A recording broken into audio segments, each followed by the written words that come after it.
ಇನ್ನು ಮುಡಾದಲ್ಲಿ ಇದೀಗ ಒಂದೊಂದೇ ಭ್ರಷ್ಟಾಚಾರಗಳು ಬಯಲಿಗೆ ಬರ್ತಾ ಇದೆ.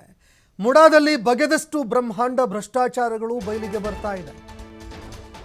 2 ಸೈಟ್ಗಳನ್ನು ನೀಡೋ ಜಾಗಕ್ಕೆ 19 ನಿವೇಶನಗಳು ಮಂಜೂರಾಗಿದ್ದಾವೆ.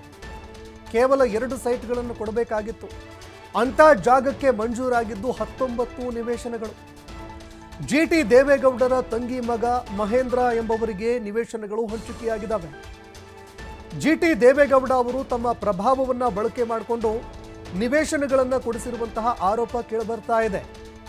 ಹೀಗಾಗಿ ಈ ಬಗ್ಗೆ ತನಿಖೆ ಮಾಡಬೇಕು ಅಂತ ಸ್ನೇಹಮಯಿ ಕೃಷ್ಣ ಅವರು ಒತ್ತಾಯ ಮಾಡಿದ್ದಾರೆ.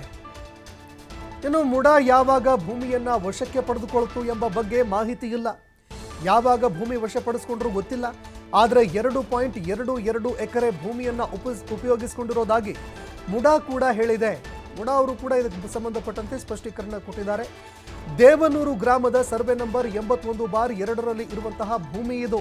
ಆದರೆ 50-50 ಅನುಪಾತದಲ್ಲಿ 19 ನಿವೇಶನ ಭೂಮಿಗಳನ್ನು ಮಂಜೂರು ಮಾಡಲಾಗಿದೆ.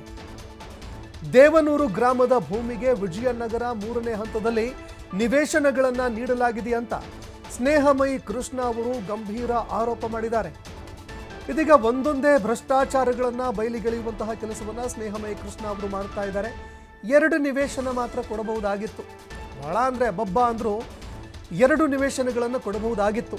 ಆದರೆ ಕೊಟ್ಟಿದ್ದು 19 ನಿವೇಶನಗಳು. ಇದಕ್ಕೆ ಸಂಬಂಧಪಟ್ಟಂತೆ GT ದೇವೇಗೌಡ ಅವರು ತಮ್ಮ ಪ್ರಭಾವವನ್ನು ಬಳಸಿಕೊಂಡಿದ್ದಾರೆ. GT ದೇವೇಗೌಡ ಅವರ ತಂಗಿ ಮಗ ಮಹೇಂದ್ರ ಎಂಬವರಿಗೆ ಒಟ್ಟು 19 ನಿವೇಶನಗಳನ್ನು ನೀಡಲಾಗಿದೆ. ಇದನ್ನು ನೋಡಿದಾಗ ಆ ಮುಡಾಗೂ ಕೂಡ ನಾವು ಕೇಳಿದ್ವಿ. ಮುಡಾ ಇದಕ್ಕೆ ಸಂಬಂಧಪಟ್ಟಂತೆ ಸ್ಪಷ್ಟೀಕರಣ ಕೊಟ್ಟಿದೆ. ಇಲ್ಲ, 2.22 ಎಕರೆ ಭೂಮಿ ಇದು ನಾವು ಸುಪರ್ದಿಗೆ ಪಡೆದುಕೊಂಡಿರೋದು ನಿಜ, ಬಳಕೆಯಾಗಿದೆ. ಆದರೆ ಅದಕ್ಕೆ ಕೊಟ್ಟಿದ್ದು 19 ನಿವೇಶನಗಳು ಅಂತ ಅವರೂ ಕೂಡ ನಮಗೆ ಉತ್ತರ ಕೊಟ್ಟಿದ್ದಾರೆ ಅಂತ GT ದೇವೇಗೌಡ ಗಂಭೀರ ಆರೋಪ ಮಾಡಿದ್ದಾರೆ. ಬಗೆದಷ್ಟು ಬಯಲಾಗ್ತಾ ಇದೆ ಮೂಡಾದಲ್ಲಿ ನಡೆದಿರುವಂತಹ ಬ್ರಹ್ಮಾಂಡ ಭ್ರಷ್ಟಾಚಾರ. ತನಿಖೆಯ ಹಂತದಲ್ಲೇ ಒಂದೊಂದಾಗಿ ಹೊರಬರ್ತಾ ಇದೆ ನಡೆದಿರುವಂತಹ ಎಲ್ಲ ಅಕ್ರಮಗಳು. ಈಗ ಪ್ರಮುಖವಾಗಿ ಜಮೀನನ್ನ ವಶಪಡಿಸಿಕೊಂಡಿರುವಂತಹ ದಾಖಲೆಗಳು ಇಲ್ಲ, ಅಲ್ಲಿ ಯಾವುದೇ ರೀತಿಯಾದಂತಹ ಮಾಹಿತಿಯೂ ಕೂಡ ಇಲ್ಲ. ಇಷ್ಟಾದರೂ ಕೂಡ ವ್ಯಕ್ತಿಯೊಬ್ಬನಿಗೆ ಮೂಡಾದಿಂದ ನಿವೇಶನವನ್ನ ನೀಡಲಾಗಿದೆ. ಈ ಒಂದು ಮಾಹಿತಿ ಈಗ ಹೊರಬಂದಿರತಕ್ಕಂಥದ್ದು. ಈ ಬಗ್ಗೆ ಮಾತನಾಡಲಿಕ್ಕೆ ಸ್ನೇಹಮಯಿ ಕೃಷ್ಣ ಅವರು ನಮ್ಮೊಟ್ಟಿಗಿದ್ದಾರೆ. ಪ್ರಮುಖವಾಗಿ ಮೂಡಾದಲ್ಲಿ ಅಕ್ರಮವಾಗಿ ಕಾನೂನು ಬಾಹಿರವಾಗಿ ನಿವೇಶನವನ್ನು ಪಡೆದುಕೊಂಡಿರ್ತಕ್ಕಂಥ ಆ ವ್ಯಕ್ತಿ ಯಾರು ಅನ್ನೋದ್ರ ಬಗ್ಗೆ ಅವ್ರು ಮಾತನಾಡ್ತಾರೆ. ಸರ್, ಏನಿದು ಸರ್, ಒಂದು ದಿನಕ್ಕೊಂದೊಂದು ಹೊರಬರ್ತಾ ಇದೆ. ಒಂದ್ ಕಡೆ ಮುಖ್ಯಮಂತ್ರಿಗಳು 14 ನಿವೇಶನಗಳನ್ನ ಪ್ರಭಾವ ಬೀರಿ ತಗೊಂಡ್ರು ಅಂತ ಅನ್ನೋದು ಒಂದು, ಮತ್ತೊಂದು ಕಡೆ 928 ಸೈಟ್ಗಳು ಅಕ್ರಮದಿಂದ ಕೂಡಿದ್ದಾವೆ ಅಂತ ಮತ್ತೊಂದು ಪಟ್ಟಿ. ಈಗ ಜಮೀನನ್ನೇ ವಶಪಡಿಸ್ಕೊಂಡಿಲ್ಲ, ಆದ್ರೂ ಮೂಡಾದಲ್ಲಿ ನಿವೇಶನ ತಗೊಂಡಿದ್ದಾರೆ ಅಂತ.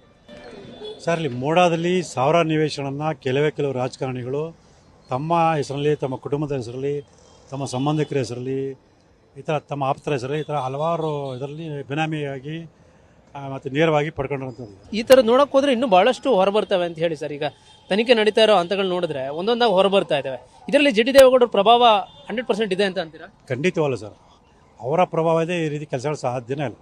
ಯಾಕಂದರೆ ಕೃಷಿ ಭೂಮಿನ ಖಾತೆ ಮಾಡಬೇಕು ಅಂದರೆ ತಹಸೀಲ್ದಾರ್ ಕಚೇರಿ ಅಧಿಕಾರಿಗಳು ಸ್ಥಳಕ್ಕೆ ಹೋಗಿ ಪರಿಶೀಲನೆ ಮಾಡಬೇಕು. ಆ ಜಮೀನು ಯಾವ ಸ್ಥಿತಿಲಿ ಇದೆ ಅಂತ ಹೇಳಬೇಕು.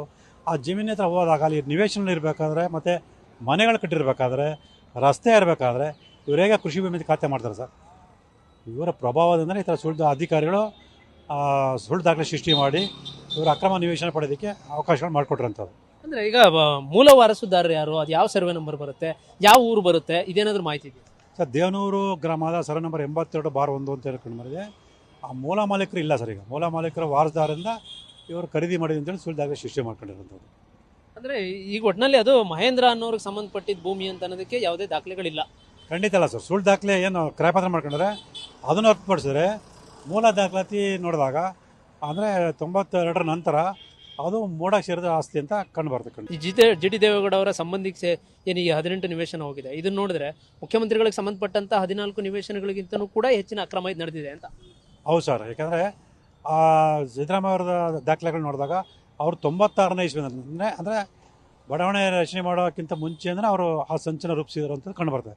ಆದರೆ ಇಲ್ಲಿ ಬಡಾವಣೆ ರಚಿಸಿ ನಿವೇಶನಗಳನ್ನು ಮಾರಾಟ ಮಾಡಿ ಆ ನಿವೇಶನಗಳಲ್ಲಿ ಮನೆ ಕಟ್ಟಿದ ನಂತರ ಇಲ್ಲಿ ಈ ಅಕ್ರಮ ನಡೆದುಕೊಂಡು ಬರ್ತದೆ. ಇದಿಷ್ಟು ದೂರುದಾರರಾಗಿರುವಂತಹ ಸ್ನೇಹಮಯಿ ಕೃಷ್ಣ ಅವರ ಮಾತುಗಳು. ಮುಖ್ಯವಾಗಿ ಇಲ್ಲಿ ಮುಖ್ಯಮಂತ್ರಿಗಳು ಅವರ ಪ್ರಭಾವವನ್ನು ಬರೆಸಿ ಪಡೆದುಕೊಂಡಿರತಕ್ಕಂಥ ನಿವೇಶನಗಳಿರಬಹುದು, ಜೊತೆಗೆ ಈಗ ಬೇರೆ ಬೇರೆ ರಾಜಕಾರಣಿಗಳು ಕೂಡ ಸುಳ್ಳು ದಾಖಲೆಗಳನ್ನು ಸೃಷ್ಟಿ ಮಾಡಿ ಇಲ್ಲಿ 50-50 ಅನುಪಾತದಲ್ಲಿ ನಿವೇಶನಗಳನ್ನು ಪಡೆದುಕೊಂಡಿರತಕ್ಕಂಥ ಪ್ರಕರಣಗಳು ಹೆಚ್ಚಿನದಾಗಿದ್ದಾವೆ. ಕ್ಯಾಮರಾ ಪರ್ಸನ್ ಜೀವನ್ ಜೊತೆ ಪುನೀತ್, ಟಿವಿ 5 ಮೈಸೂರು.